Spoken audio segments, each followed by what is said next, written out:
अरविंद केजरीवाल, हेमंत सोरेन और तेजस्वी यादव ये तीनों विपक्षी गठबंधन में शामिल हैं और बड़ी बात यह कि तीनों ही भ्रष्टाचार के मामलों का सामना कर रहे हैं। ईडी इन तीनों को बार बार समन भेज रही है, लेकिन हर बार ये ईडी के सामने पूछताछ के लिए केजरीवाल और हेमंत सोरेन मुख्यमंत्री हैं और तेजस्वी यादव डिप्टी सीएम है। ईडी के समन की लगातार अनदेखी पर कार्रवाई की जा सकती है, लेकिन उसकी भी सीमाएं हैं। इसी कारण भी ईडी के हाथ फिलहाल हेमंत सोरेन, केजरीवाल और तेजस्वी के मामले में बंधे हुए हैं। सूत्रों का कहना है कि इन तीनों को दबोचने के लिए ईडी कानूनविदों की राय ले रही है। झारखंड के मुख्यमंत्री हेमंत सोरेन ईडी के 6 समन के बाद भी जवाब देने के लिए पूछताछ के लिए उपस्थित नहीं हुए। रांची में जमीन घोटाला मामले में पूछताछ के लिए ईडी ने उन्हें पूरे परिवार की संपत्ति के विवरण के साथ आने को कहा है। इस मामले में हेमंत सोरेन ने ईडी के अधिकार को पहले सुप्रीम कोर्ट में, बाद में सुप्रीम कोर्ट के निर्देश पर झारखंड में हाई कोर्ट में चुनौती दी। हालांकि उन्हें राहत नहीं मिली। झारखंड हाई कोर्ट ने कहा कि ईडी को समन भेजकर पूछताछ करने का अधिकार है, इसलिए उसके अधिकार को चुनौती नहीं दी जा सकती। इसके बाद भी हेमंत सोरेन पूछताछ के लिए ईडी के समक्ष उपस्थित नहीं हुए। सीएम सोरेन के अलावा दिल्ली के मुख्यमंत्री अरविंद केजरीवाल भी शराब घोटाला मामले में ईडी की ओर से 3 बार समन भेजे जाने के बाद पूछताछ के लिए नहीं पहुंचे। ऐसे ही बिहार के उप मुख्यमंत्री तेजस्वी यादव को भी लैंड फॉर जॉब घोटाला मामले में ईडी ने दूसरी बार समन भेजकर 5 जनवरी को पूछताछ के लिए बुलाया। पहले इस समन पर 22 दिसंबर को वो भी नहीं पहुंचे। इन तीनों राजनेताओं के मामले में, खासकर हेमंत सोरेन और केजरीवाल के मामले में, ये लगातार सवाल उठ रहा है कि अगर ये राजनेता समन भेजने पर नहीं पहुंचे तो ईडी का अगला कदम क्या होगा। पीएमएलए की धारा 19 के तहत ईडी को यह अधिकार है कि लगातार 3 बार समन भेजने के बाद भी अगर कोई आरोपित पूछताछ के लिए उपस्थित नहीं होता है तो ईडी उसे गिरफ्तार कर सकती है, लेकिन उसके पास गिरफ्तारी के लिए पुख्ता आधार होना चाहिए। हाल ही में सुप्रीम कोर्ट ने भी एक मामले की सुनवाई के दौरान ईडी को कहा था कि अगर कोई ईडी के समन के बावजूद पूछताछ में सहयोग नहीं कर रहा है तो ये केवल उसकी गिरफ्तारी का आधार नहीं हो सकता। गिरफ्तारी तभी हो सकती है जब अधिकारी को यह विश्वास हो कि आरोपित अपराध से संलिप्त है। अक्टूबर में सुप्रीम कोर्ट ने मनी लॉन्ड्रिंग एक्ट के तहत गिरफ्तार किए गए एक रियल एस्टेट के 2 निवेशकों की गिरफ्तारी को अवैध करार देते हुए टिप्पणी की थी कि इसी वजह से केजरीवाल और हेमंत सोरेन तेजस्वी यादव के मामले में फूंक फूंक कर कदम रख रही है और इस बात की तैयारी कर रही है कि गिरफ्तार किए जाने के बाद वे झटपट जमानत लेकर बाहर न निकल जाएं। माना जा रहा है कि ईडी जल्द ही इन तीनों की गिरफ्तारी सुनिश्चित करेगी। सौरभ भारद्वाज और अरविंद केजरीवाल दोनों को मालूम था कि दिल्ली के अस्पतालों और मोहल्ला क्लिनिक ने नकली दवाइयां दी हैं, लेकिन दवा कंपनी से ली गई रिश्वत की वजह से अब तक सब चुप रहे। जब तक विजिलेंस विभाग ने नकली दवाइयों के कारोबार से पर्दा नहीं उठा दिया, दिल्ली के लोगों की जान से खिलवाड़ का ये मामला अरविंद केजरीवाल सरकार के गले की हड्डी बन गया। एलजी ने वैसे ही मामले की जांच सीबीआई से कराए जाने की सिफारिश की। आम आदमी पार्टी में खलबली मच गई। सौरभ भारद्वाज बेमतलब की बातें बनाने लगे। बीजेपी के प्रदेश अध्यक्ष वीरेंद्र सचदेवा ने आरोप लगाया कि पिछले 3 महीने से दिल्ली के मुख्यमंत्री और स्वास्थ्य मंत्री को पता था कि दिल्ली सरकार के अस्पतालों और क्लिनिक्स में मरीजों को नकली दवाएं बांटी जा रही हैं, फिर भी उन्होंने कुछ नहीं किया। वीरेंद्र सचदेवा ने कहा कि पूरे मामले में हैरान करने वाली जानकारियां सामने आई हैं। मुझे जो पता चला है उसके मुताबिक जुलाई में दवाइयों के नमूने लिए जाते हैं, अक्टूबर महीने में रिपोर्ट भी आ जाती है। आज जब हम दिसंबर में खड़े हैं, जब राज्यपाल उनके मामले का संज्ञान ले रहे हैं, तब जाकर जांच की बात कही जा रही है। अरविंद केजरीवाल को पिछले 3 महीने से पता था कि नमूने फेल हो चुके हैं और दवाइयां नकली हैं। सचदेवा ने आगे कहा कि ऐसे में जब 3 महीने पहले ही नकली दवाओं की रिपोर्ट मिल चुकी थी, तब भी दिल्ली के मुख्यमंत्री अरविंद केजरीवाल और स्वास्थ्य मंत्री बेशर्मी से चुप बैठे रहे। मैं दिल्ली के स्वास्थ्य मंत्री से पूछना चाहता हूँ कि कितनी बार अस्पतालों का दौरा किया। सबसे अच्छा तो ये होता कि वो दिल्ली के अस्पतालों में जाकर नकली दवाइयां पकड़ते, इन दवाइयों को बाहर कर देते और दोषी अधिकारियों के खिलाफ कार्रवाई का आदेश देते, लेकिन इनके मुंह से एक भी शब्द नहीं निकला। आज ये कह रही हैं कि अधिकारियों पर कार्रवाई होनी चाहिए क्योंकि इनकी खाल फंस गई है। सचदेवा ने आरोप लगाया कि ये लोग भ्रष्टाचार में इतने अंधे हो गए हैं कि इन्हें दिल्ली की जनता की जान की परवाह तक नहीं। गरीब, बुजुर्ग और बच्चे अस्पतालों में इस उम्मीद से जाते थे कि वे ठीक होंगे। इन लोगों ने दिल्ली के लोगों की जान को खतरे में डालने का काम किया। नकली दवाइयों की वजह से पूरे 300 करोड़ का घोटाला किया। केजरीवाल की पूरी सरकार और पार्टी बैकफुट पर चली गई क्योंकि एलजी ने बिना वक्त गंवाए मामले की सीबीआई जांच की सिफारिश करने के साथ सभी नकली दवाइयों को तुरंत अस्पतालों और मोहल्ला क्लिनिक से हटाने का आदेश दिया है। अब ये नकली और जानलेवा दवाइयां किसी को नहीं दी जाएंगी। बीजेपी के कपिल मिश्रा ने अरविंद केजरीवाल को अपने रडार पर लिया और कहा कि केजरीवाल की हर बात हर काम नकली निकला। लेकिन सरकारी अस्पतालों में मरीजों को नकली दवाई देना केवल करप्शन नहीं, ये महापाप है। अरविंद केजरीवाल पैसों के लालच में इतने अंधे हो चुके हैं कि गरीब बीमार लोगों को नकली दवाई देने लगे। सरकारी अस्पतालों में नकली दवाइयों को लेकर बड़ा बवाल हो गया। एम्लोडिपाइन, लेवेतिरसेटम और पेंटोप्राजोल दवाइयों की टेस्टिंग में फेल हो जाने के बाद दिल्ली के उपराज्यपाल विनय कुमार सक्सेना ने विजिलेंस विभाग की रिपोर्ट के आधार पर मामले की सीबीआई जांच की मांग कराने की है। अब इस मामले पर बीजेपी हमलावर है। दिल्ली बीजेपी के प्रमुख वीरेंद्र सचदेवा ने कहा कि दिल्ली के मुख्यमंत्री अरविंद केजरीवाल और दिल्ली के स्वास्थ्य मंत्री सौरभ भारद्वाज दिल्ली के लोगों के जीवन के साथ खिलवाड़ कर रहे हैं, क्योंकि दिल्ली के सरकारी अस्पतालों में दी जा रही दवाइयों के नमूने फेल हो गए हैं। वीरेंद्र सचदेवा ने कहा कि अगर दिल्ली के लोग जो दिल्ली के सरकारी अस्पतालों या मोहल्ला क्लिनिक्स में इलाज करा रहे हैं आज जीवित हैं, तो उन्हें भगवान का आभारी होना चाहिए, क्योंकि सरकार ने उन्हें मारने की पूरी योजना बनाई थी।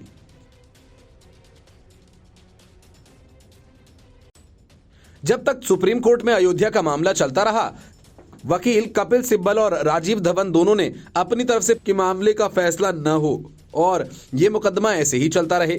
सुप्रीम कोर्ट के तत्कालीन चीफ जस्टिस रंजन गोगोई ने अपनी किताब में कपिल सिब्बल की चालबाजियों का विस्तार से वर्णन किया, लेकिन कपिल सिब्बल की चालबाजियां हार गईं और राम मंदिर का निर्माण शुरू हुआ। अब तो उस राम मंदिर में प्राण प्रतिष्ठा की तारीख भी आ चुकी है। तैयारियां जोरों पर। 22 जनवरी को अयोध्या में भगवान राम के मंदिर में राम जी की प्राण प्रतिष्ठा की जानी है। इस भव्य कार्यक्रम को लेकर राम मंदिर समिति ने राजनेताओं से लेकर उद्योगपतियों, अभिनेताओं, खेल जगत समेत इसरो की बड़ी हस्तियों को निमंत्रण दिया है। समिति ने विपक्ष के नेताओं को भी न्योता दिया है। अयोध्या में राम मंदिर उद्घाटन कार्यक्रम की भव्य तैयारियों के बीच कपिल सिब्बल फिर से चर्चा में हैं। हाल ही में एक वायरल पोस्ट सामने आया था जिसमें दावा किया गया था कि कपिल सिब्बल ने कहा कि अगर अयोध्या में राम मंदिर बनेगा तो वो सुसाइड कर लेंगे, लेकिन कपिल सिब्बल के उस बयान को झूठा बताया गया था। उन्होंने नया बयान दिया है कि वे राम मंदिर उद्घाटन के लिए अयोध्या जाएंगे या नहीं ये तय करना है, लेकिन राम मंदिर निर्माण का पूरा मुद्दा दिखावा है। कपिल सिब्बल ने कहा कि भगवान राम मेरे दिल में हैं, मुझे दिखावा करने की जरूरत नहीं। मैं आपसे जो कहता हूं वो मेरे दिल से है, क्योंकि मुझे इन चीजों की परवाह नहीं है। अगर राम मेरे दिल में हैं और राम ने मेरी पूरी यात्रा में मेरा मार्गदर्शन किया, इसका मतलब है कि मैंने कुछ सही किया है। सिब्बल से सवाल किया गया था कि क्या वे राम मंदिर उद्घाटन के लिए अयोध्या जा रहे हैं। पूर्व कांग्रेस नेता ने कहा कि राम मंदिर निर्माण का मुद्दा एक दिखावा है, क्योंकि सत्तारूढ़ दल का आचरण चरित्र कहीं भी राम के समान नहीं है। उन्होंने कहा कि भाजपा राम के बारे में बात करती है, लेकिन उसका व्यवहार, उनका चरित्र कहीं भी राम के करीब नहीं। सच्चाई, सहनशीलता, त्याग और दूसरों के प्रति सम्मान राम के कुछ लक्षण हैं, लेकिन वे बिल्कुल इसके विपरीत ही करते हैं। वे कहते हैं कि वे राम मंदिर का निर्माण कर रहे हैं और राम का महिमा मंडन कर रहे हैं। सिब्बल ने कहा कि हर किसी को भगवान राम के सिद्धांतों को अपने दिल में रखना होगा और उनके सिद्धांतों का पालन करते हुए संवैधानिक लक्ष्यों को पूरा करना चाहिए। संसद में हाल ही में पारित आपराधिक विधेयकों पर सिब्बल ने कहा, ये औपनिवेशिक विधायकों की तुलना में अधिक कठोर है और इसमें कोई भारतीयता नहीं। उन्होंने कहा कि ये बिल 90% और मौजूदा कानूनों का अनुवाद मात्र है और औपनिवेशिक कानूनों की तुलना में अधिक कठोर है। उन्होंने कहा कि मुझे उसमें कोई भारतीयता नहीं दिख कि राज्यसभा ने 21 दिसंबर को 3 आपराधिक विधेयक पारित किए, जिसमें भारतीय न्याय संहिता 2023, भारतीय नागरिक सुरक्षा संहिता 2023 और भारतीय साक्ष्य विधेयक 2023 शामिल है। Report news of India. Lok Sabha के चुनाव सामने हैं और दूसरी तरफ राम मंदिर की प्राण प्रतिष्ठा का भव्य आयोजन कांग्रेस ही नहीं, हिंदी पट्टी की तमाम विपक्षी पार्टियों के लिए ये एक तरफ कुआं और दूसरी तरफ खाई की स्थिति है। अगर कार्यक्रम में शामिल हुए तो मुस्लिम वोटर्स नाराज, अगर नहीं हुए तो हिंदू वोटर्स के छिटकने का खतरा। ऐसे में सोनिया गांधी से लेकर नीतीश कुमार और लालू यादव से लेकर अखिलेश यादव तक सब के सब परेशान हैं और इस हालात से बच निकलने का रास्ता तलाश रहे हैं। अखिलेश यादव ने कह दिया कि अगर निमंत्रण मिला तो जाएंगे, नहीं तो बाद में जाएंगे। हालांकि अखिलेश यादव को निमंत्रण भेजा जा चुका है और इस ऐतिहासिक कार्यक्रम के लिए करीब 8000 लोगों को निमंत्रण भेजा गया है। सीपीएम के सीताराम येचुरी ने तो साफ कह दिया कि नहीं जाएंगे, लेकिन सोनिया गांधी हो या लालू यादव, नीतीश कुमार हो या केजरीवाल, किसी के लिए इनकार करना आसान नहीं है। 22 जनवरी को होने वाले राम मंदिर कार्यक्रम के लिए निमंत्रण पत्र बांटे जा चुके हैं। सोनिया गांधी से लेकर पूर्व प्रधानमंत्री मनमोहन सिंह तक का निमंत्रण पत्र भेजा जा चुका है, लेकिन अब विपक्ष एक धार्मिक कार्यक्रम का राजनीतिकरण को लेकर केंद्र सरकार को घेरने की कोशिश कर रही है। चूंकि महज 4 महीने बाद लोकसभा के चुनाव होने हैं, ऐसे में मुद्दा सियासी रूप लेता जा रहा है। सोनिया गांधी ने अब तक इस कार्यक्रम में शामिल होने को लेकर कोई आधिकारिक घोषणा नहीं की है। अलबत्ता एमपी के पूर्व सीएम दिग्विजय सिंह ने जरूर उन्हें निमंत्रण नहीं देने का मुद्दा बनाया है। इस बीच सीपीएम ने राम मंदिर में प्राण प्रतिष्ठा के कार्यक्रम में नहीं जाने का ऐलान किया है। पार्टी नेता वृंदा करात ने धार्मिक गतिविधि को राजनीतिक रंग देने का आरोप लगाते हुए इस कार्यक्रम के पार्टी के दूर होने के फैसले को सही ठहराया। करात ने कहा कि नहीं, हम वहां नहीं जाएंगे, हमें धार्मिक आस्था का सम्मान है, लेकिन वे इस धार्मिक आयोजन को राजनीति से जोड़ रहे हैं, धर्म का इस्तेमाल राजनीतिक हथियार के तौर पर कर रहे हैं। ये सही नहीं है। माना जा रहा है कि एक अन्य वाम दल सीपीआई इस कार्यक्रम से दूर रह सकती है। बीजेपी के लिए राम मंदिर का निर्माण एक चुनावी वादा था। 2024 के चुनाव में भगवा दल इस मुद्दे को लेकर जनता के बीच जाएगा। बीजेपी नेता और केंद्रीय मंत्री मीनाक्षी लेखी ने करात के फैसले पर निशाना साधते हुए कहा कि निमंत्रण तो सभी को भेजा गया है, लेकिन आएंगे वही जिन्हें भगवान राम बुलाएंगे। हालांकि ऐसा नहीं है कि केवल वाम दल ही निमंत्रण को अस्वीकार कर रहे हैं। राम मंदिर के खिलाफ सुप्रीम कोर्ट में मुस्लिम पक्ष के वकील कपिल सिब्बल भी बीजेपी को निशाने पर ले रहे हैं। सिब्बल ने कहा कि राम तो मेरे दिल में है, इसलिए मुझे नहीं लगता कि इस कार्यक्रम में जाने की जरूरत है। विपक्षी दलों के हमलों को अब बीजेपी नेता भी पूरी तरह से जवाब दे रहे हैं। देवेंद्र फडणवीस ने पलटवार करते हुए कहा कि जो हमारा इस बात को लेकर मजाक बनाते थे कि मंदिर की तारीख नहीं बताएंगे, तो मैं चुनौती देता हूं कि अगर उन्हें हिम्मत है तो वे अयोध्या आए, हम उन्हें राम मंदिर दिखाएंगे। लेफ्ट और सिब्बल ने तो अपने मन की बात रख दी, लेकिन कांग्रेस पार्टी ने अभी तक राम मंदिर प्राण प्रतिष्ठा में शामिल होने को लेकर अपने पत्ते नहीं खोले। सोनिया गांधी के अलावा धीर रंजन चौधरी ने पूर्व प्रधानमंत्री मनमोहन सिंह को भी बुलाया है, लेकिन यह पता नहीं चल पाया कि राहुल गांधी को निमंत्रण भेजा गया या नहीं। कांग्रेस ने राम मंदिर में प्राण प्रतिष्ठा में जाने को लेकर फूंक फूंक कर कदम रख रही है। अगर उसके नेता निमंत्रण को स्वीकार करते हैं तो पार्टी को अल्पसंख्यकों का, खासकर मुस्लिम वोटर्स का वोट छिटकने का खतरा है। यूपी में 80 लोकसभा सीटें हैं। मुस्लिम वोट इस राज्य में काफी अहम है। देश की 20% आबादी भी मुस्लिमों की है। ऐसे में कांग्रेस ने अभी तक इस पर पत्ते नहीं खोले हैं। पार्टी महासचिव केसी वेणुगोपाल निमंत्रण की बात तो मान रही है, लेकिन पार्टी नेताओं के उस कार्यक्रम में जाने को लेकर कहा कि ये आपको 22 जनवरी को ही पता चलेगा कि हम जाएंगे या नहीं जाएंगे।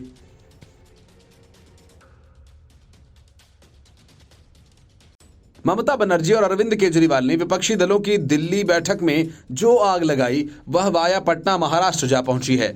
अब तक तो सिर्फ नीतीश कुमार नाराज थे, लेकिन अब शरद पवार ने भी अपनी भवें तिरछी कर ली हैं। नीतीश कुमार की तरह शरद पवार को भी मल्लिकार्जुन खड़गे को पीएम फेस बनाए जाने के प्रस्ताव पर आपत्ति है। नीतीश पवार ही नहीं बल्कि खुद सोनिया गांधी सहित 16 दूसरी पार्टियां भी इस प्रस्ताव से असहज हैं। लेकिन ममता बनर्जी ने एक तरह से खड़गे का नाम आगे बढ़ा दिया। प्रियंका वाड्रा को पीएम मोदी के खिलाफ चुनाव लड़ने का सुझाव दे डाला और बंगाल में कांग्रेस को सिर्फ 2 सीट देने की बात भी कह डाली। शरद पवार ने अपनी नाराजगी को इशारों में जाहिर करते हुए कहा कि 1977 के लोकसभा चुनाव के दौरान भी पीएम फेस घोषित नहीं किया गया था। शरद पवार ने कहा कि चुनाव के बाद विपक्ष की तरफ से मोरारजी देसाई को प्रधानमंत्री बनाया गया था। उस समय भी कहा गया था कि अगर कोई चेहरा सामने नहीं लाएंगे तो नतीजे भी पक्ष में नहीं होंगे। अगर लोग बदलाव के मूड में हैं तो वे जरूर बदलाव लाने के लिए फैसला करेंगे। हाल ही में दिल्ली में इंडी ब्लॉक की 4थी बैठक हुई थी। इस बैठक में सीट शेयरिंग के फॉर्मूले और पीएम फेस घोषित किए जाने पर चर्चा हुई। इस दौरान ममता बनर्जी ने मल्लिकार्जुन खड़गे को पीएम फेस घोषित करने का प्रस्ताव रखा। अरविंद केजरीवाल समेत 12 पार्टियों ने समर्थन किया। ममता बनर्जी ने कहा कि गठबंधन का चेहरा अगर कोई दलित हो तो चुनाव काफी रोचक हो जाते हैं। हालांकि खड़गे ने उसी समय प्रस्ताव खारिज कर दिया और राहुल सोनिया की ओर इशारा कर दिया। उनके कहने का तात्पर्य ये था कि पीएम फेस को लेकर सोनिया राहुल ही निर्णय करेंगे। मल्लिकार्जुन खड़गे को पीएम फेस बनाए जाने की खबरों के बीच नीतीश कुमार की नाराजगी की चर्चा थी। हालांकि उन्होंने कहा कि गठबंधन में कोई दरार नहीं। बिहार के मुख्यमंत्री ने कहा कि मैं पीएम पद की रेस में नहीं हूं और नहीं नाराज हूं। इस तरह की बातें बिल्कुल बेकार हैं। गठबंधन की बैठक अच्छी तरह से हुई है और हमने कहा कि जिसको भी दावेदार बनना है जल्दी बनाइए, हम अपने स्तर का पूरा सहयोग करेंगे। बस चाहते हैं कि जो कुछ भी हो वह समय से हो जाए ताकि तैयारी हो सके। मल्लिकार्जुन खड़गे का नाम बतौर पीएम उम्मीदवार के रूप में आगे बढ़ाए जाने के पीछे 3 बड़े कारण हैं जो उन्हें इस रेस का विनर बना सकती है। खड़गे के नेतृत्व में कांग्रेस ने कर्नाटक के बाद तेलंगाना में भी अपनी शानदार जीत दर्ज की और बीजेपी को सत्ता से दूर रखा। खड़गे अनुभव के साथ साथ कांग्रेस के राष्ट्रीय अध्यक्ष होने के नाते भी सभी दलों को साधने की काबिलियत रखते हैं। मल्लिकार्जुन खड़गे एक जिताऊ नेता हैं। उन्होंने 10 चुनाव जीतकर राजनीति में अपनी एक अलग पहचान बनाई है। गांधी परिवार से निकटता के चलते भी खड़गे इस रेस में आगे निकल सकते हैं। कांग्रेस पर लगातार परिवारवाद के आरोप लगते रहे हैं। ऐसे में कांग्रेस अध्यक्ष के तौर पर अपना काम बखूबी निभा रहे मल्लिकार्जुन खड़गे इस रेस में प्रबल दावेदार बन सकते हैं। रेस में खड़गे के नाम पर मिल रहे अन्य दलों के समर्थन से नीतीश कुमार, शरद पवार, उद्धव ठाकरे जैसे नाम इस रेस से अपने आप किनारे हो गए हैं। Report, news of India. बात ज्यादा पुरानी नहीं है जब उत्तराखंड की सिलक्यारा सुरंग में 41 मजदूर फंस गए थे। उनको सुरंग से बाहर निकालने की कई दिनों तक कोशिश हुई, विदेश तक से मशीनें मंगवाई गईं, लेकिन जब सारे तरीके नाकाम हो गए, देश के रैट होल माइनर्स ने वो काम कर दिखाया और सुरंग में फंसे सभी मजदूरों को सफलतापूर्वक बाहर निकाल लिया। ये रैट होल माइनर्स रातों रात स्टार बन गए, पूरे देश में उनकी तारीफ होने लगी। ऐसे मौके को भुनाने के लिए केजरीवाल का भी मन मचल उठा। उन्होंने तत्काल आतिशी मारलेना और सौरभ भारद्वाज को यह जिम्मा सौंपा कि उनकी मुलाकात रैट होल माइनर्स से कराई जाए। केजरीवाल रैट होल माइनर्स से अपने मंत्रियों के साथ मिले भी, तस्वीर भी खिंच गई, खबरें भी छपी, लेकिन अब पता चला कि केजरीवाल जिनसे मिले वो रैट होल माइनर्स नहीं बल्कि दिल्ली जल बोर्ड के मजदूर थे। मतलब कि केजरीवाल का रैट होल माइनर्स से मिलने का फोटो सेशन झूठा निकला। सिलक्यारा सुरंग में फंसे मजदूरों को 12 रैट होल माइनर्स ने बाहर निकाला था, जिनमें 6 उत्तराखंड और 6 दिल्ली के खजूरी खास इलाके के रहने वाले थे। इन्हीं 6 माइनर्स से मिलने का फर्जी दावा केजरीवाल की सरकार ने किया था। इन रैट होल माइनर्स का कहना है कि दिल्ली के सीएम अरविंद केजरीवाल, मंत्री आतिशी मारलेना और सौरभ भारद्वाज से उनकी कोई मुलाकात नहीं हुई और न ही दिल्ली जल बोर्ड या फिर सीएम कार्यालय से किसी ने उनसे संपर्क किया। रैट होल माइनर्स में एक वकील हसन ने बताया कि जब हमने पहली बार ये खबर सुनी कि सीएम केजरीवाल से रैट होल माइनर्स की मुलाकात हुई तो हमें लगा कि ये फर्जी अकाउंट से फैलाई गई खबर है, लेकिन बाद में खबर वायरल हो गई। लेकिन वास्तविकता ये है कि हम में से कोई माइनर केजरीवाल से मिला नहीं, सारी बातें हवा हवाई हैं। वकील हसन ने कहा जा रहा है कि दिल्ली जल बोर्ड ने केजरीवाल की हमसे मुलाकात की, लेकिन दिल्ली जल बोर्ड का कोई अधिकारी हमसे मिलने नहीं आया। केजरीवाल ने हमारा हालचाल तक नहीं पूछा, लेकिन हमारे सांसद मनोज तिवारी ने जरूर हमसे मुलाकात की और हमारा हौसला बढ़ाया। इन रैट होल माइनर्स का कहना है कि उत्तराखंड की धामी सरकार ने हम माइनर्स को 50-50 हजार रुपए का चेक दिया था, लेकिन सुरंग में फंसे मजदूरों को 1-1 लाख रुपए का चेक दिया गया। हमने अपनी जान की बाजी लगाकर उन मजदूरों को बाहर निकाला और उन्हें सिर्फ 50-50 हजार रुपए का चेक दिया गया। धामी जी ने हमें आश्वासन दिया कि इस संबंध में वे जरूर कुछ करेंगे। Bureau report, news of India.